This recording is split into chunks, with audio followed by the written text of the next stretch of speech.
am back in the crazies again, and this time I'm staying out here for the night. This will be my first time camping while touring, so I have to carry a lot of gear for this. So this time I rigged something up to hopefully save a little bit of that effort.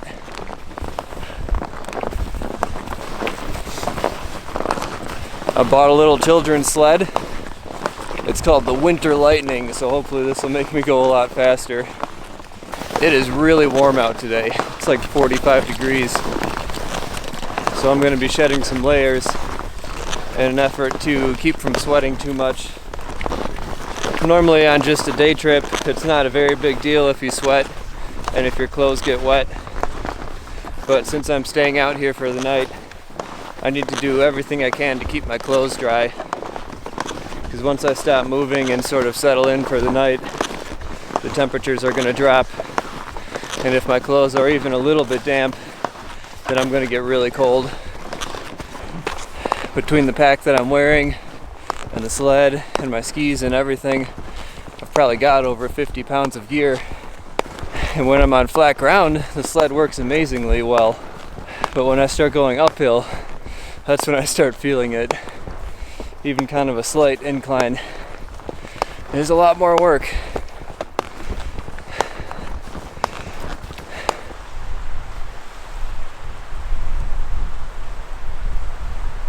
I'm going to try and go farther than I did last time I was here and make it up into a bowl that I found on the maps. Should be a really cool area to camp, and maybe I'll find some good places to ride too.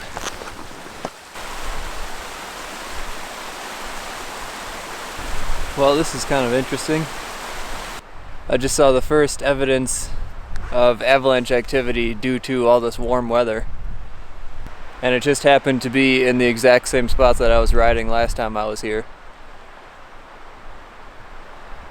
Looks like some snow melted and fell off of the cliffs, and that caused a whole bunch of pinwheels to roll down the hill.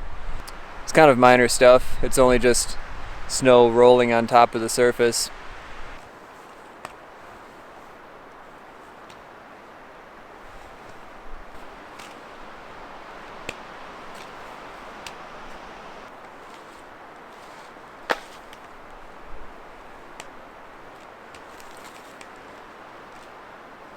The farther I get into these mountains, the better it looks. That looks like a super fun run. But that is definitely an avalanche path.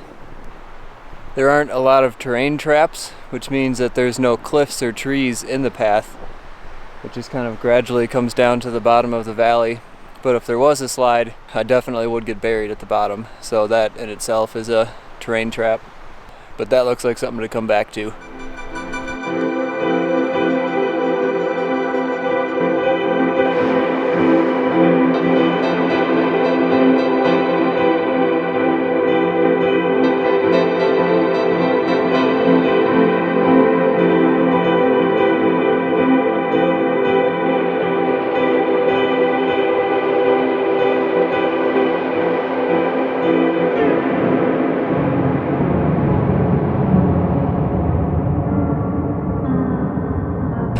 It's almost the end of the day. I'm already way farther than I went last time I was here. The sun is starting to go down, and I'm trying to get to a little alpine lake to camp at. Right now I am just ready to get into camp. It has been a long day, and I am pretty exhausted.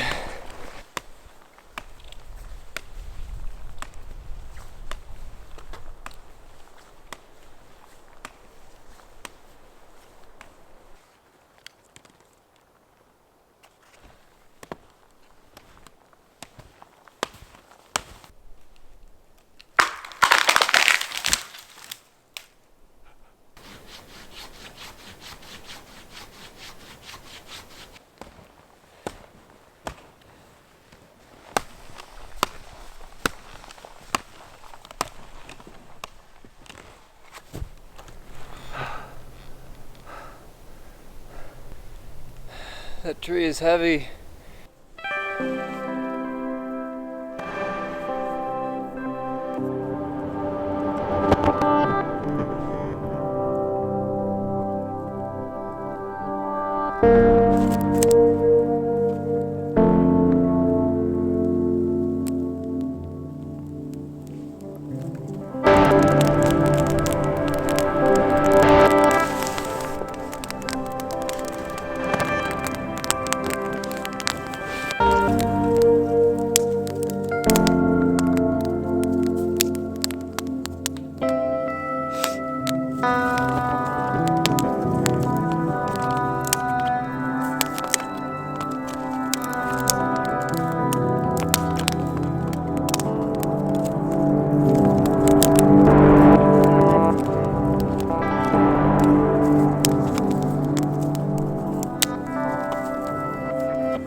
It turned out to be a beautiful morning. And now I'm in this bowl, surrounded by awesome terrain in pretty much every direction. Now I have to decide what I want to do.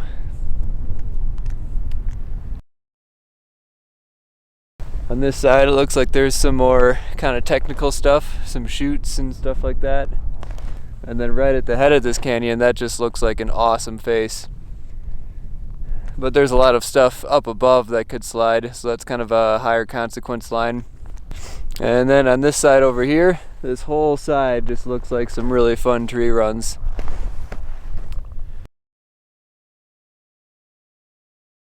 To start out with, I think I'm going to go check out this kind of steeper tree run over here.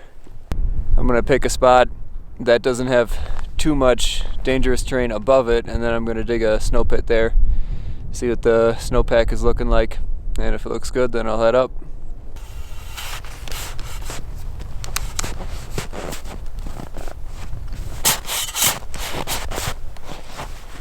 Got another layer.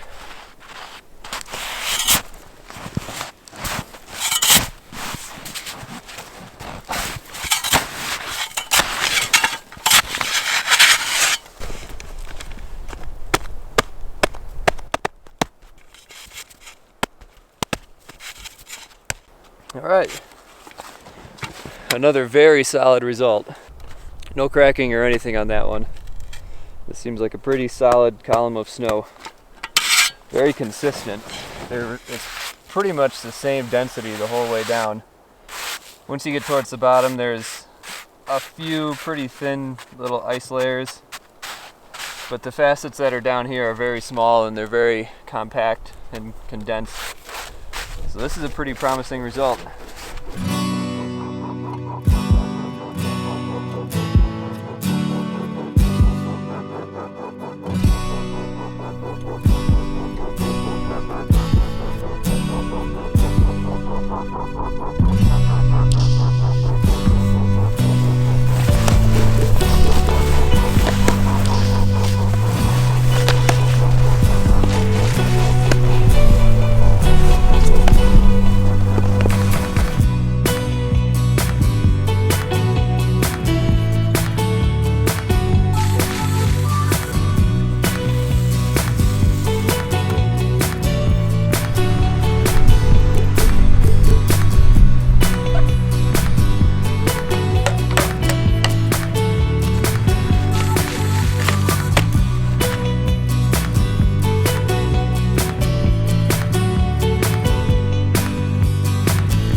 And now for the long part of the day. I just left camp and I've got about a 9.5 mile hike back to the car.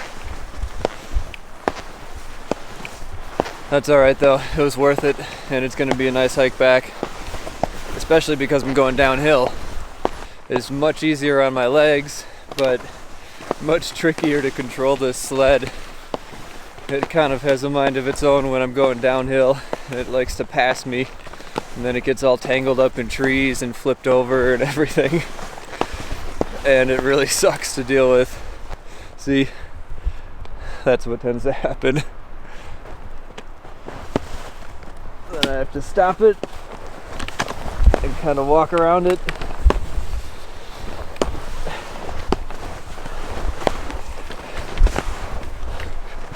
It all feels very clumsy. So there's going to be a bit of a learning curve to using this sled.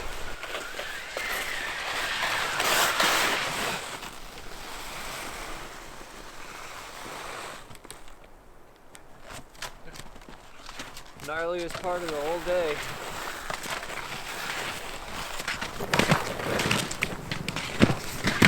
It looks like I'm getting out of here just in time. That's a pretty ominous wall of clouds coming up.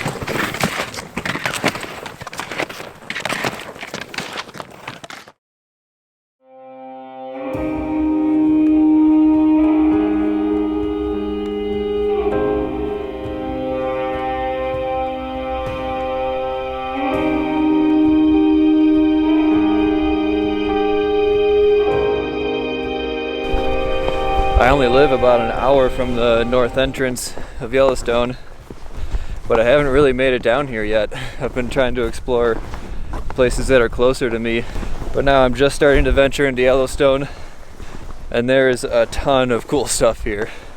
That kind of goes without saying. I came here a couple days ago, just driving around, and I saw a ton of wildlife.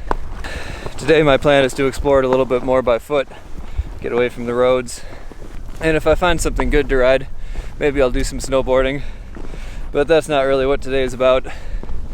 The Splitboard is kind of my best tool for exploring the mountains right now in the winter. Snowshoes help a little bit, but even those are a lot of work in deep snow. So I've been kind of using touring as a much more efficient way to just get around in the winter out here. The weather has been kind of crazy and unpredictable. It's either perfectly sunny or super windy, blizzard-like conditions where it's just a total whiteout. There are times I couldn't see 2 feet in front of my car. But it's pretty nice out right now. Nice and warm too.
Normally when I'm touring, I'm following a skin track, if there is any track at all.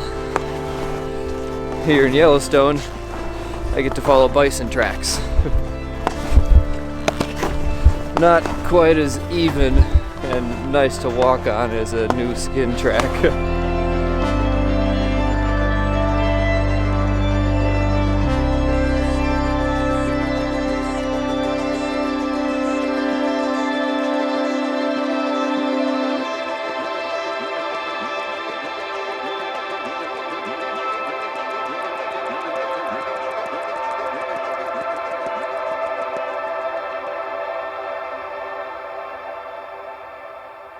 Today's gonna end up being about a 14-mile day.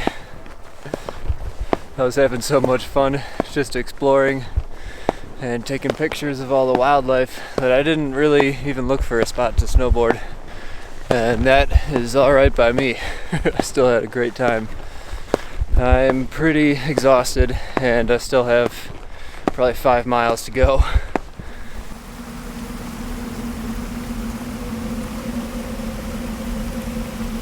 Here's the closest I'm gonna get to snowboarding or doing anything too exciting today. Got some downhill ski turns.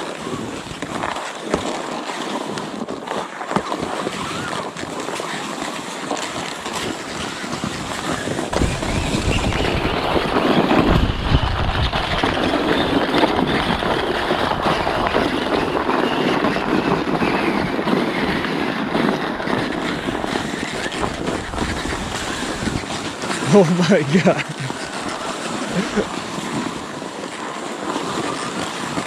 That was definitely the fastest I've ever gone on these things.